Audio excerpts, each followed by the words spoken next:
Assalamualaikum warahmatullahi wabarakatuh. Video kali ni korang akan tahu berkaitan dengan pampasan sakit kritikal secara spesifik apa yang pasaran offer. Yang pertama sekali adalah accelerated, yang bermaksud pampasan sakit kritikal apabila dituntut dia akan mengurangkan pampasan asas ataupun pampasan kematian. Sebagai contoh, kalau kita ada pampasan asas 300,000 dan pampasan sakit kritikal pun 300,000, so features yang ada pampasan sakit kritikal accelerated akan mengurangkan pampasan asas tadi.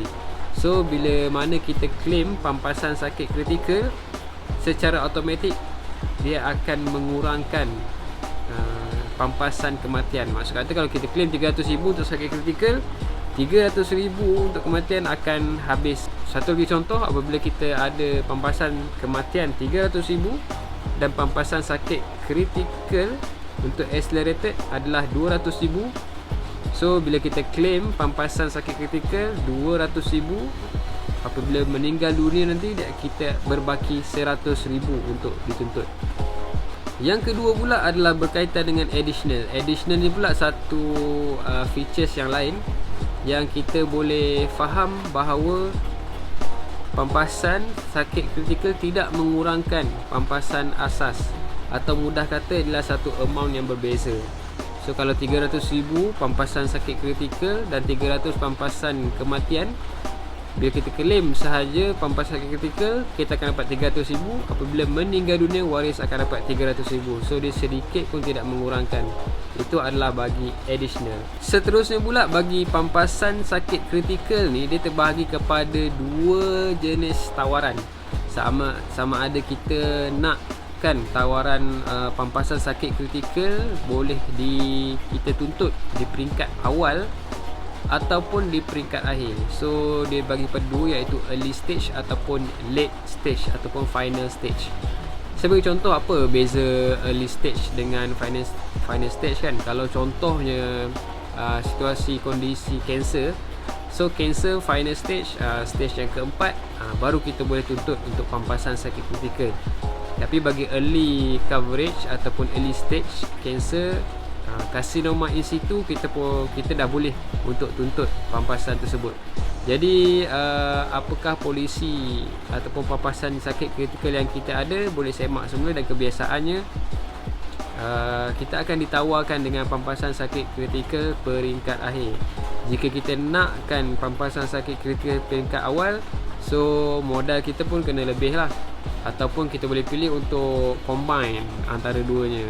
Contoh, kalau kita pilih pampasan sakit kritikal untuk 3 tahun gaji kita, so contohlah 3 tahun gaji kita bersama dengan 100,000. So kita ambil 30,000 pampasan sakit kritikal peringkat awal dan 70,000 pampasan sakit kritikal peringkat akhir. So macam tu pun boleh kita rancang juga. Okey, yang keempat pula berkaitan dengan bagaimana pampasan sakit kritikal tersebut dibayar. So basically apa yang saya tahu, dia terbahagi kepada dua. Sama ada pampasan tersebut dibayar secara sekaligus ataupun dibayar secara berperingkat mengikut kepada stage ataupun peringkat sakit yang kita alami. Kebiasaannya bagi pampasan sakit kritikal, bagi peringkat akhir dia akan bayar lamsam lah. Contoh, kita ada 300,000, dia akan bayar terus 300,000.